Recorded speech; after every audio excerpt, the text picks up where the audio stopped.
Hello everyone and welcome back to another art video. Today it's me, Granny Serendipity. Just kidding guys, but I did have a birthday on January 19th. I'm 27 now. What? I'm not quite a grandma, but I am older. Do I sound older? Anyways, in today's video, I am working on some gray toned paper and I am doing a kind of a black and white study of the Valentine's painting that I want to make. I felt like I needed to flesh out the idea a little bit more. I don't usually do this, but it sounded fun. So that's what we're doing today. And I decided to go with the Cupid theme, the one with the arrow through her forehead. So you will see that is the girl that we chose. I initially was actually going to do the demon girl, but, and to be honest with you, I kind of hated the Cupid girl. I know. But people were saying we love her, and then my sister said, "Oh, that Cupid girl, that's my favorite." And then even my husband said, "Oh, I love the Cupid girl. That one's my favorite on the page." And I was like, all right. And then I actually was like, "Oh, maybe I'm being too hard on myself. I actually do like her." So I went back and I was like, "Okay, she just needs like a little bit of work, and then I will love her." And then I was motivated to work on her, and I was like, okay, never mind. I actually do want to work on her now. So my mind changed. I did a complete 360, and that just goes to show that I do definitely change my mind a lot. So you know, you never know what I'm going to end up making. I feel like my mind is constantly whipping around on me. Like I'll think, oh, I want to make this, I want to do this thing, and then the next day it's completely different. I'm like, give me a break. Can't even keep up with it, honestly. But yeah, so that's what we're doing today. I'm using my usual supplies. I like this Pentel P207 mechanical pencil. I feel like the lines, it's like a metal mechanical pencil, so I like that it's kind of heavy and it lays down the lines so good. It makes them really dark, and I like that. I like it a lot. Also, in my last video, I was talking about how possibly TikTok would be shutting down, and then it actually did. I was shocked. I was like, what? What? I didn't expect it to actually happen because I feel like the whole time that TikTok has been existing, essentially, there's been threats of TikTok's getting shut down or whatever, and then nothing would happen. So I was like, yeah, okay. I mean, we'll see what happens. But it actually got shut down. It's back up now, apparently. But it was completely shut down for a while. But what I realized is like, I honestly don't care about TikTok personally for myself. So the whole TikTok shutting down didn't affect me too much. What I didn't realize was that the editing software that I use, CapCut, is made by the same company as that makes TikTok. And so I try to go on my editing software and it says allow was passed and this app is no longer available to people of the USA. And I was like, "Excuse me? What?" This completely blindsided me. I had no idea. No idea, for real. And I was so upset. I was like, really couldn't give a single heck about TikTok. But my editing software, I was like, "Excuse me? I just got comfortable with this editing software. I feel like I'm figuring out all the features here, and it's really simple and easy to use. Now you're telling me I have to go find a different one?" I mean, I would if I had to, but CapCut is back. It's available. That's what I'm using right now. Thank goodness. But if CapCut did end, it wouldn't be the end of the world. It would just be a minor inconvenience. But still, yeah, it did make me realize that I just really don't trust TikTok, and I don't really care for TikTok. And I don't think I'm going to be posting on there going forward in the future because that whole situation just kind of rubbed me the wrong way. It just felt so weird. It's like say you're in a relationship with somebody and they're like sending messages to somebody that maybe they didn't like fully cheat on you, but they were acting suspicious. You know, they were giving you cause for suspicion. Well, that's kind of what TikTok feels like to me now, and I'm like, mm, yeah, I don't want to go on there anymore. So I'm probably just gonna not post on there anymore. I'm just gonna be here on YouTube and on Instagram, honestly, because those are the main social medias that I like. I don't know. I would be curious to know what your thoughts are, though. What do you think about the whole situation? Because it was so weird. Yeah, for real. People were being so dramatic about it, but I do understand that a lot of people use TikTok for like actually legit reasons and to run their business. And yeah, I don't know. I'd be curious what the fallout will be after all of that went down. We will see what the future holds. But yeah, I just wanted to discuss that because it's a thing that happened and I talked about it in my last video and then it actually happened and I was like, what? I didn't expect it. I don't know why, but yeah. Kind of crazy, huh? All right, well, now that I'm done talking about all that TikTok stuff, I realized something the other day. I was talking on the phone with my sister, and she was like, wait, you'd never have told people how you got your artist name, Serendipity. So, for those of you that don't know, my actual name is not Serendipity. It's like my pseudonym. It's like my artist name. Okay. My actual name, I am comfortable sharing it, is Danessa. Danessa. So my actual name is Danessa, but I go by Serendipity as my artist identity because I feel like it suits me as an artist better. But a while ago, was I think it was in 2016 was when I figured out my artist name, okay? And the story goes, I graduated high school and I started making art in like my current style. I now I call it my serendipity style. But at the time I didn't have an artist name. So I just said this is my art style now because I felt like it really resonated with me and who I am as a person. And I was watching, I was like, okay, well, what all do I want to do? What all do I need to learn? I was like, I need to learn some skills and whatnot. And I started researching oil painting because that was the only medium I didn't know how to use at the time. And I was like, all right, well, I'm going to need to learn how to oil paint. I'm going to need to get all these supplies. And I started Googling like all the supplies I was going to need. And I was like, oh my goodness, oil paint is kind of expensive. And um, I found this easel online. And I was like, oh my goodness, I would love to have an easel like this. It was like $300 or something. So I had no job at the time. I had just graduated high school. I had no money. And I was like looking at this easel and I was like, oh, I love that thing. I wish I could have something like that. Maybe eventually.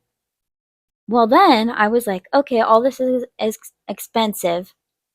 And at the time, I was doing like a little bit of commissions for like family, friends and family, but it wasn't a whole lot of money. So I was like, okay, well, I am gonna go get a job, and um, nearby me in the town where I lived at the time, there was a frame shop, and this guy named Kevin, we're still friends to this day, he hired me. He was the owner at the time. And so I get hired. He's really nice, and he is like super chill, and he would let me literally bring my art supplies and work on art behind the counter well, it was business hours, like I'd be watching the shop essentially. Um, it wasn't super busy, so it was like fine that I was doing that. If it was super busy, I feel like he would have been like, "Nah, you need to get to work." But so it was super chilled out atmosphere. And one day I am just doing some painting. I was doing acrylic painting at the time because I didn't have any oil painting supplies. And this guy walks in and he's looking to get something framed, and he looks behind the counter and he goes, "Oh, what are you doing back there?" And I'm like, "Oh, I'm painting. I'm painting." And I show it to him. And he goes, "Oh, have you ever done oil painting before?" And I was like, "No, I really been wanting to try though because it looks really fun." And he goes, "Well, wouldn't you happen to know I have all of this oil painting supplies that I just found up in my attic that I bought a long time ago, and I never have used it. And honestly, I don't think I'm ever going to. And I would rather give it to somebody who would actually use it, like actually put it to use." And I was like, "Really?" And he goes, "Yeah, would you mind if I brought it in and you could have it?" I was like, "For real?" I was like, "I would love that." So I was like so excited. I'm like, I'm going to be getting some oil paints for free. Oh my goodness, this is so fantastic. Yeah, I'm so excited. Keep in mind, I'm still looking for my artist name, okay? I haven't discovered it yet. Nothing is really sounding great. So, anyways, I go back to work like a week later, and this customer, he comes back in and he has the art supplies with him, and he brings it in. And he goes, "Oh, while I was up there, I found something else too that I thought you might like." He brings it in. It is all his oil paint, just like a little test set of oil paints, like a starting set, and an easel. And I kid you not, it's the exact easel I was looking at online, like $300 easel. And this guy just brought it to me. And he goes, "Here's this easel. I thought maybe you would like it." And I was like it? I love it. Oh my goodness, are you kidding me? That's insane. I was like, I was looking at this online. I wanted one just like this, but I didn't have the money to buy this. And he goes, "Well, here you go." I was like, what the heck? What the heck? This is crazy. What a coincidence. And I later that day, I think I was like listening to an audiobook or something, and I heard somebody say like, what a serendipity event." And I was like, "Didn't I just have a serendipitous event?" And then I look up the word serendipity, and I was like, it means a happy coincidence. And I was like, "Oh my goodness, that's just what happened to me today." And then I was like, serendipity? Oh my goodness. And then it was just like another serendipity again, finding my artist name. I was like, oh my goodness. It's like all the stars aligned, and I found my artist name, and I got my first set of oil paints, and I got that easel that I wanted all at once. It was just like a whole entire serendipitous event. I was like, wow. It was, I still get like tingles talking about it, even. Like, it's so crazy how it all happened, but it just has always felt like it was meant to be. And ever since then, I have never been like, "Oh man, I wish I would have chose a different artist name." It always has just really like fit like a glove. Like, I feel like it suits me, and I feel like, oh yes, I am serendipity. Immediately I was like, "Oh yeah, I'm serendipity. This is me." Immediately it felt right. It just feels right. Like, I do love my birth name. I love the name that my mom gave me. I think Danessa is a beautiful name, okay? I don't hate my name, I promise. But I feel like serendipity matches my art. It just resonates. It has that magic, you know? It has that feeling. But yeah, I never talked about that story. I never told that story. I don't think online, anyways. But I wanted a video evidence of, you know, what happened, because it was pretty awesome. It was pretty cool. And I don't know, maybe I do believe in magic because that was pretty magical. It was pretty magical, let me tell you. I would love to know if you have an artist name, how you came up with it, because it can be pretty interesting when you ask people, because you never know. where names came from. But anyways, that is how I got my artist name. So I hope you enjoyed listening to that story because it was fun for me to tell that story again because it's been a long time. Now, I did want to talk about the drawing a little bit. So, in this drawing, I am working on some Strathmore art gray toned paper. And I do like this paper. It has this like fiber texture to it. So some people say that it looks like hair, but that's because it's organic, recycled paper. And this bothers some people. And I guess I can see why, but it doesn't really bother me. I do enjoy this paper. And I am also using just my Pentel mechanical pencil mostly for this drawing. And I'm also using a black colored pencil for all of the really intense dark contrast parts. And then for the highlights, I'm just using a white colored pencil. And I use prismacolor colored pencils for this because they're my favorite colored pencils. And for the really pop-in white highlights, I am using my Uniball Signo white gel pen just to get the like super juicy highlights.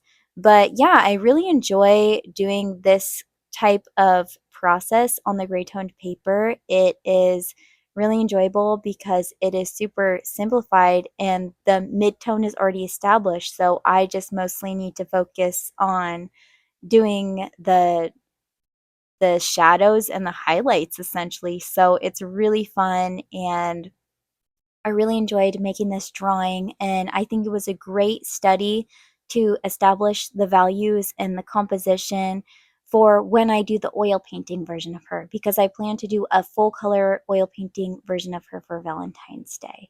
But I hope you enjoyed watching the process of me drawing this gray toned study of this wounded Cupid girl. And here is the finished illustration in all of her glory.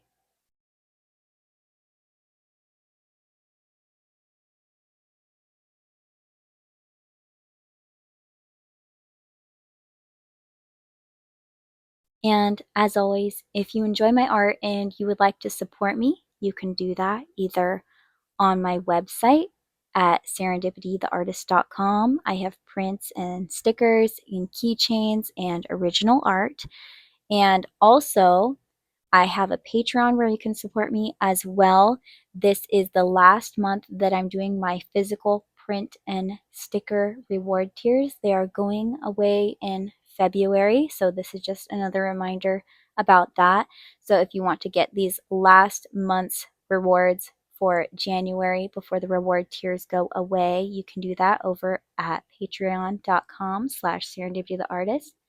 And that is all the announcements for today, and I hope to see you in my next video. Bye bye!